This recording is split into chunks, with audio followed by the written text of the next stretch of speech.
Nakatayo ako sa gilid ng bangin, nakatingin sa kawalan habang humahampas ang mainit na hangin sa aking mukha. Sa ibaba, ang malawak na lawa ay kumikinang na parang ng insulto sa ilalim ng matirik na araw. Gusto ko nang tumalon. Gusto ko nang wakasan ang lahat dito at ngayon. Pagod na ako. Ang si pag-asa ay isang salitang matagal nang namatay sa diksyonaryo ng bansang ito. Wala nang gumagana.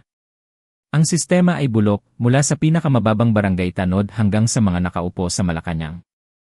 Ang klima ay nagbago, ang lupa ay bitak-bitak, at ang korupsyon ay parang anay na mumatngat sa pundasyon ng aming kinabukasan hanggang sa gumuho ito. Ang Pilipinas, lalo na ang aming rehiyon dito sa Mindanao, ay parang isang pasyenteng matagal nang tinanggalan ng life support. Ang tali ng pag-asa na dating pinanghahawakan namin ay napigtas na, taon na ang nakalilipas. Kabiguan. Paulit-ulit na kabiguan. At sa huli pagsuko. Kinalimutan na kami ng mundo. Ang natitira na lang sa aming lupain ay ang alikabok ng kawalan ng pag-asa. May darating pa bang tagapagligtas? Parang wala na. Wasak na kami. Pero sa gitna ng kadilimang iyon, may isang hibla ng liwanag na tumagos. Huwag niyong pakinggan ang mga nagsasabing imposible. Basta't mayroon kang isang paniniwala, ang lupaing ito ay muling makababangon. Ang kwentong ito ay tungkol sa kung paano binago ng isang desisyon ang kasaysayan, hindi lang ng aming probinsya, kundi ng buong bansa. Nakaharap ko ang demonyo. At ang demonyong iyon ay nagbabalat kayo bilang pag-asa. Sa aming baryo, sanay na kami sa mga dayuhan. Unang dumating ang mga Europeo. Nakabarong o di kaya ay mamahaling suit, bumaba sila mula sa mga air-conditioned na Land Cruiser na kumikintab sa gitna ng aming maputik na daan. Nangako sila, babaguhin namin ang lugar na ito. Kaming mga taga-baryo, na halos butot balat na sa hirap, ay nagningning ang mga mata. Sa wakas, ahon na kami sa laylayan. Ako rin naniwala. Pero pagkalipas ng 6 na buwan, tahimik silang nag-empeke, sumakay sa kanilang mga mamahaling sasakyan, at umalis. Ang iniwan lang nila ay mas malalim na sugat ng pagkabigo. Sumunod naman ang mga Koreano. Mas detalyado ang plano, mas makabago ang mga gadget, mas malaki ang pondong ipinangako. Gagawin nating industrialisado ang agrikultura nyo, sabi nila habang nagpapresenta sa PowerPoint sa munisipyo. Pero pagkalipas ng 1 taon, gaya ng nauna, naglaho rin sila parang bula. Sumunod ang mga Aleman, mga Pranses. Iisa ang script, babaguhin namin ito. Iisa ang resulta, aalis ng walang paalam kapag nakita nilang mahirap pala. Doon ko napagtanto, ang pag-asa ay isang malupit na demonyo. Pinapaasa ka lang para saktan ka ng paulit-ulit. Ako si Katsuba. Isang hamak na empleyado ng gobyerno sa ilalim ng Department of Agriculture dito sa isang liblib na probinsya sa Mindanao. Marahil ay hindi nyo alam kung gaano kalala ang sitwasyon dito. Sinasabing ang Pilipinas ay umuunlad, pero sa laylayan, sa mga bukid na hindi naabot ng balita kami ay naghihinalo. Ang per capita namin dito sa probinsya ay nakakahiya. Kung ano ang ginagastos ng isang ordinaryong Amerikano sa isang araw para sa kape, iyon na ang budget ng isang pamilya namin para sa isang buong buwan. Pero may mas nakakatakot na katotohanan. Noong bata pa ako, maluwag pa ang baryo namin. Ngayon, ang populasyon ay lumobo ng 4 na beses. Ang tao ay dumadami, parang mga kabute pagkatapos ng ulan, pero ang pagkain ay paunti ng paunti. Ito ang tunay na krisis. Hindi lang ito kakulangan sa teknolohiya. Ang buong istruktura ay wasak. 85% ng aming populasyon ay magsasaka. Isipin niyo yon. Isang rehiyon na puro magsasaka, pero ang mga magsasaka mismo ay nagugutom. Irony, di ba? Ang sabi nila, ang Pilipinas ay bansang agrikultural. Pero ang kinakain namin dito ay mais na giniling o kamote. Ang bigas? Luho na yan. Masyadong mahal ang production cost, walang maayos na irigasyon. Bumabagsak ang ani ng mais at kamote. Dumadami ang bibig na pakakainin. Pero ang lupa ay pagod na. Ito ay isang kalamidad na dahan-dahang pumapatay sa amin. Nagdeklara na ng emergency ang mga international relief groups. 2 beses na. Naging bansa kami na hindi na kayang pakainin ang sarili. Pero ang pinakamasakit na biro ng tadhana ay ang lawa. Mayroon kaming malawak na lawa dito sa Mindanao. Isa sa pinakamalalim at pinakamalawak na tubig tabang. Nakikita ko ito araw-araw, kumikinang, nagyayabang. Napakalawak, napakalalim. Pero hindi namin magamit para sa pagsasaka. Napakaganda ng lawa. Pero hindi nito kayang punan ang kumakalam na sikmura ng aking mga anak. Walang irigasyon. Walang kanal. Walang sistema.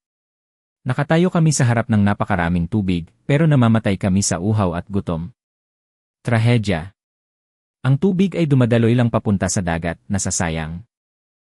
Habang ang mga sakahan namin ay bitak-bitak sa tuyo. Ito ang punot dulo. Hindi namin kailangan ng seminar. Hindi namin kailangan ng lecture.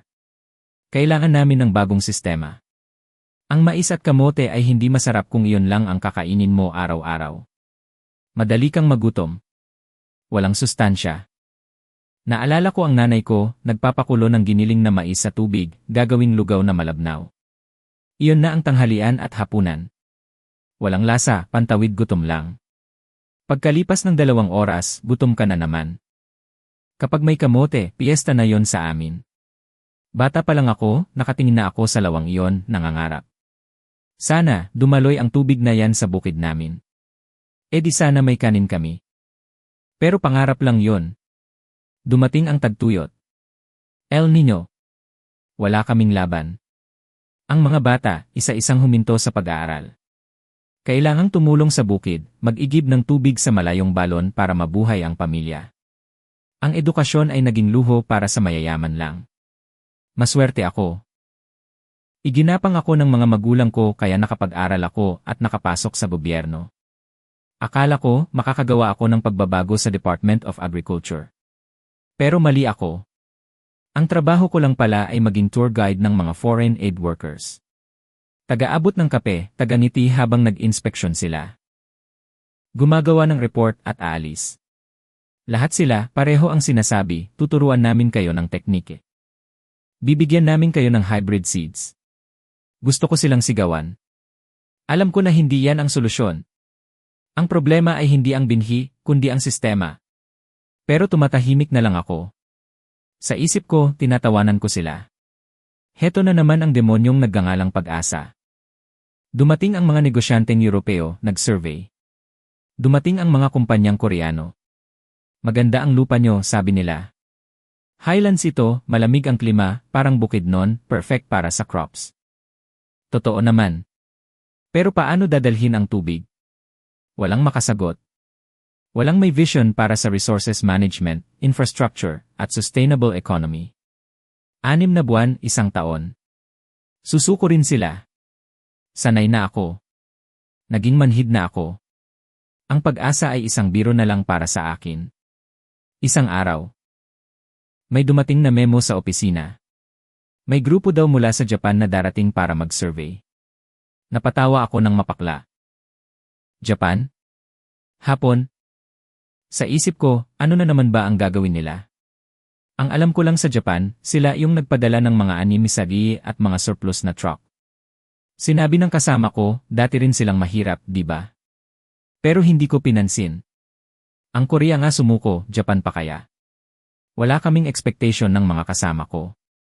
Isa na namang charity work, bulong namin sa pantry habang umiinom ng 3 in negatibo, 1 coffee. Isa na namang photo op tapos iiwan din tayo. Hindi ko alam noon na ang Japan pala ay nagsimula sa parehong kawalan ng pag-asa na kinalalagyan namin ngayon. Hindi ko alam na sila rin ay dumanas ng gutom at sobrang populasyon. Nang dumating ang Japanese team para sa unang meeting, lalo akong nadismaya. Ang liliit nila. Ang konti. Kapag Europeo o Koreano ang dumarating, parang batalyon, 10, 20 tao, punong-puno ang conference room, naka-Amerikana. Pero itong mga Hapon, 5 lang sila. 3 galing sa Asahi Consultants. 2 galing sa JICA, Japan International Cooperation Agency. Yun lang. Naisip ko, mukhang hindi sila seryoso ah. Tinitipid yata tayo. Nagsimula ang meeting. Ang team leader ay nagpakilala, si Shuichi Kurosawa. Ang una niyang sinabi ay nagpatigil sa paghihikab ko. Hindi siya naglabas ng makukulay na graph o plano. Sabi niya, wala kaming dalang plano. Gusto muna namin kayong pakinggan. Nabigla ako. Karaniwan, ang mga dayuhan ay may dalang solusyon agad, ito ang gagawin nyo. Pero ang grupong ito, puro tanong. Ano ang pinakamahirap para sa mga magsasaka dito? Paano ang sitwasyon ng tubig? Bakit nabigo ang mga nakaraang proyekto? Detalyado silang magtanong. Bakit? Nang bakit? Si Emer Kurosawa, seryoso ang mukha, walang halong kaplastikan. Wala pa kaming desisyon. Titignan namin ang site, kakausapin namin kayo bago kami gumawa ng plano. Sa unang pagkakataon, naramdaman kong hindi ako kinakausap bilang isang beneficiary na kailangang tulungan, kundi bilang tao. Kinabukasan, nagsimula ang fieldwork. Iba ang estilo nila. May dala silang nagpapalipad ng drone, sinusukat ang bawat metro ng lupa. Pero ang pinakamatindi, kinakausap nila ang mga magsasaka. Hindi lang basta interview. Ilang beses kayo nag-igib sa isang araw? Gaano katagal bago mapuno ang balde? Kapag umuulan, ano ang nangyayari sa daan? Ang mga Europeo at Koreano, madalas sa opisina lang o kaya sisilip lang sa bintana ng sasakyan, pipitik ng kamera, tapos balik na sa hotel dahil mainit. Pero itong mga Hapon, lumusong sa putik. Pumasok sa mga bahay kubo, nakikain kasama ang mga pamilya. Isang tanghalian. Inalok ng isang magsasaka si Emer Kurosawa ng lugaw na mais. Kinain niya ito. Pagkatapos, tinanong niya, kailan po kayo huling kumain ng kanin, ng totoong bigas? Sumagot ang magsasaka, ilang taon na po siguro. Pasko lang.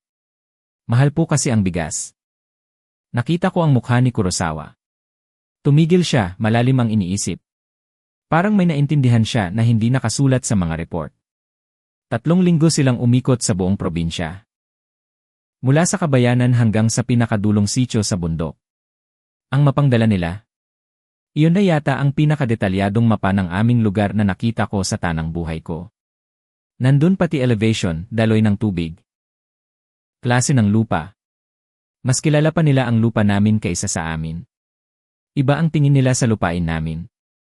Nakita nila ang distansya ng lawa sa mga bukid, ang taas ng lupa, at nakalkula na nila kung saan dapat ilagay ang dam at kanal. Lumipas ang 6 na buwan. Karaniwan sa panahong ito. Umuwi na ang mga dayuhan. Pero nandito pa rin sila. Mas lalo pang naging masigasig. Nagtaka ako. Kurosawa, tanong ko habang naglalakad kami sa Pilapil, bakit hindi kayo sumusuko? Bakit yung iba umalis agad? Tumingin siya sa akin at sinabi ang isang bagay na yumanig sa akin, yung iba, sumuko na sila bago pa man sila magsimula. Pumunta sila dito na ang isip ay imposible ito. Ginawa lang nila ang trabaho para masabi na sinubukan nila. Ramdam ko ang bigat ng salita niya. Ang Japanese team, hindi kailanman nagsabing hindi pwede. Ang tanong lang nila palagi ay paano gagawin. Sa wakas, inilabas nila ang final report. Ang title, Feasibility Study for Agricultural Development Project, Execution Possible. Possible. Possible daw. Nakatulala ako sa papel. Target, 4,500 ektarya. Halagang 50 billion yen, malaking pera sa piso, na pupondohan ng World Bank. Nag-iba ang ihip ng hangin sa opisina namin. Ang mga kasamahan ko na dating nagtatawanan lang, ngayon ay nagbubulungan na. Seryoso ba sila? Ako mismo, naguguluhan. Bakit ang tatapang nila? Doon ko naramdaman ang kaunting kislap ng pag-asa, pero may halong takot.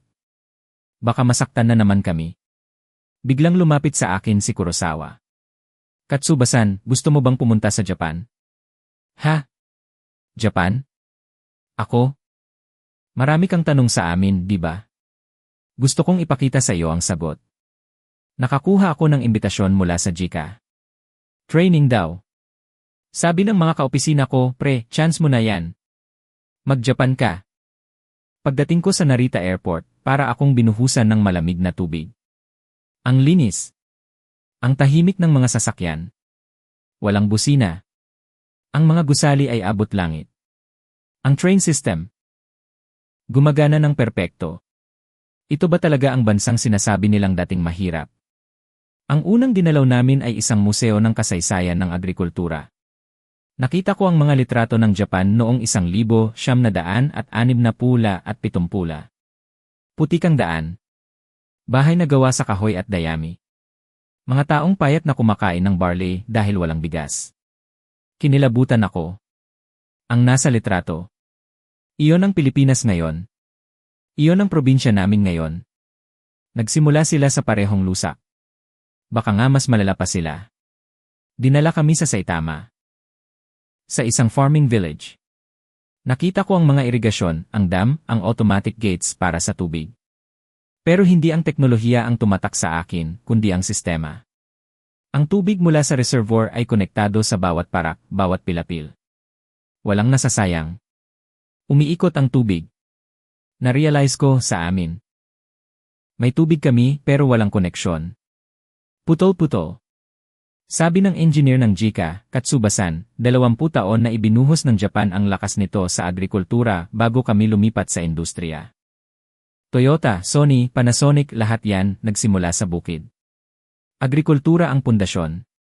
May isang matandang opisyal doon na nagsabi, alam mo, noong bata ako. Pangarap lang namin makakain ng purong kanin.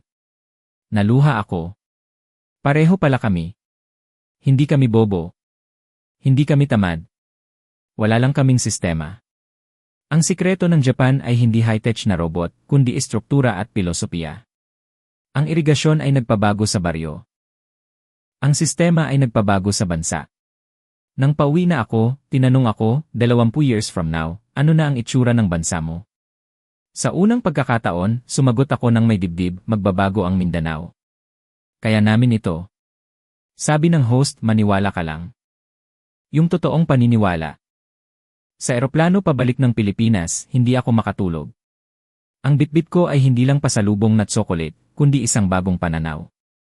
Agrikultura, food security, stable population, education, technology, industry. Ito ang roadmap. Ang lawa namin ay hindi lang tubig. Ito ay ginto. Paglapag sa ramdam ko ang init at ingay pero hindi na ako naiinis. Sisimulan natin ito, bulong ko.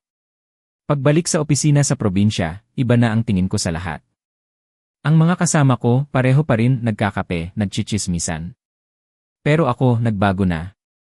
Ipinakita ko sa kanila ang mga plano galing kay Kurosawa. Ang detalyadong blueprint. Tignan nyo ito.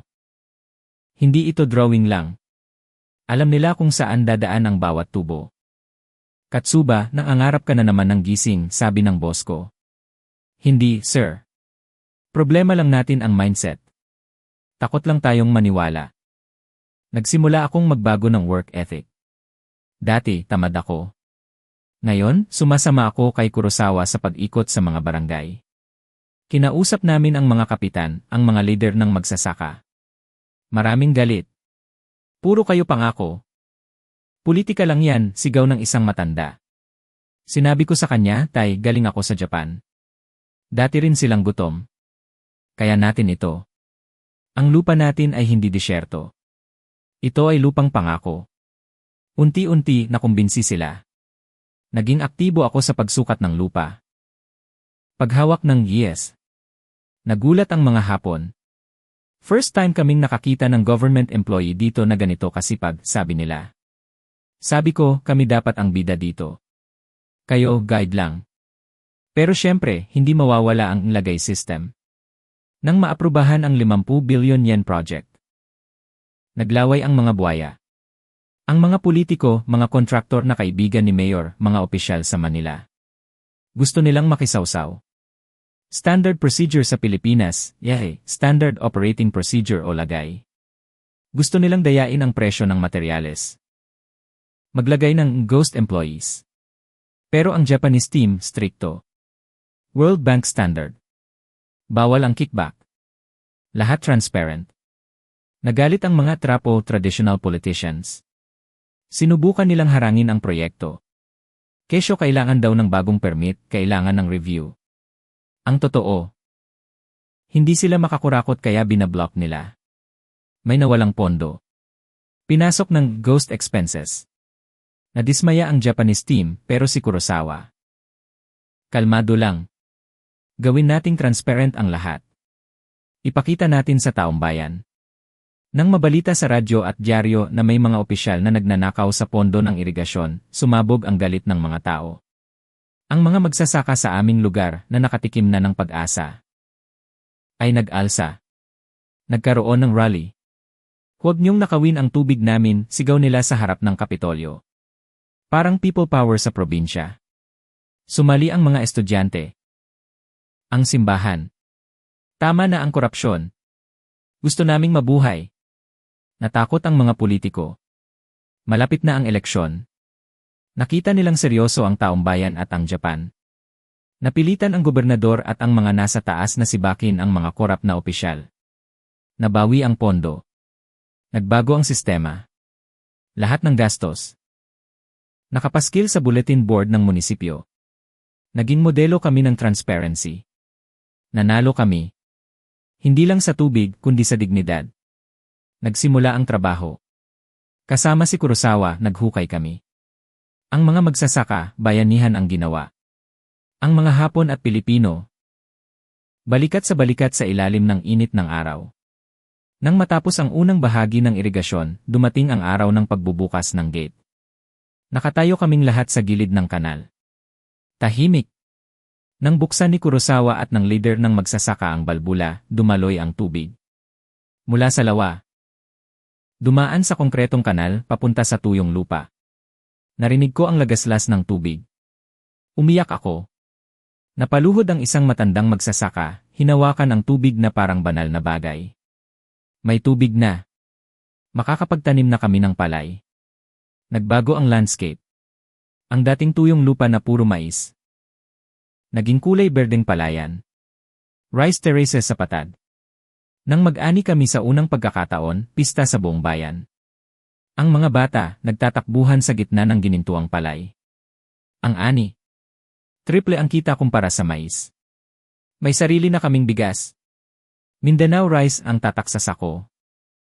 May maliit na watawat ng Pilipinas at Japan. Nakapasok ang bigas namin sa mga supermarket sa Davao at Manila. Hindi na kami nag-import. Naging proud ang mga taga Mindanao. Atin to. Doon nagsimulang bumalik ang mga kabataan. Yung mga nagpakatulong sa Manila, yung mga construction worker sa Saudi, umuwi sila. May pera na sa bukid, sabi nila. Ang mga graduate ng agriculture, na dati ay nag-call center, bumalik sa lupa. Dala nila ang bagong technology, soil analysis, crop rotation. Tinuruan sila ng mga Hapon hindi lang magtanim, kundi magnegosyo. 3 taon ang lumipas. Tapos na ang phase 1. Rice self-sufficient na kami. Pero sabi ko, hindi dito natatapos ang lahat. Kailangan nating tumanaw ng utang na loob at lumago pa. Isang araw, ipinatawag ako ng Pangulo sa Malacanang. Kasama ko ang ibang opisyal. Sabi niya, Katsuba, ang dami nating tinanggap sa Japan. Nakakahiya naman kung hingi lang tayo ng hingi. Ano ang maibabalik natin? Napaisip ako. Ano ba ang meron ang Pilipinas? Agrikultura, okay na. Pero sa ilalim ng lupa. Nariyan ang nickel, copper, chromite. Ang Mindanao ay mayaman sa mineral pero kulang kami sa gamit para minahin ito ng maayos at environment-friendly. Ang Japan naman, kailangan ng nickel para sa baterya ng electric vehicles, ng Toyota at Panasonic. Kailangan nila ng copper para sa electronics ng Sony. Nag-pitch ako, Inmera. President, partnership. May resources tayo, may teknolohiya sila. Hindi lang basta export ng ore. Magtayo tayo ng processing plant dito.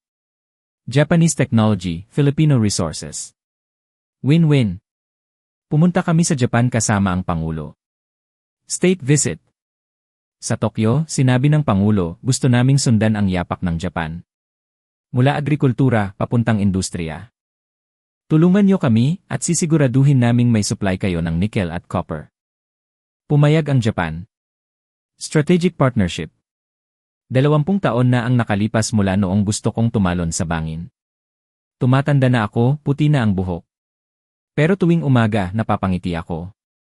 Ang lungsod namin dito sa Mindanao, para ng munting Makati o Iese. May mga building. May maayos na kalsada. Ang mga jeepney, electric na at moderno. Maraming Japanese expat, maraming Pilipinong negosyante. Ang anak kong lalaki, nag-aaral ng environmental engineering sa University of Tokyo. Ang anak kong babae, Manager sa isang AE firm dito na partner ng isang Japanese company. Minsan, kinukwento ko sa kanila ang panahon na nagdidildil kami ng asin at mais. Sabi ng apo ko, "Lolo, totoo ba yun?" Tatawa na lang ako. "Apo, kaya ingatan nyo to." Pero hindi lahat perpekto. Ang mundo ay magulo. Nagkaroon ng problema. Bumagsak ang presyo ng nickel sa world market. Ang processing plant na itinayo ng Japan at Pilipinas nalugi ng konti. Nagkaroon ng labor dispute. At heto ang mas matindi. Geopolitics.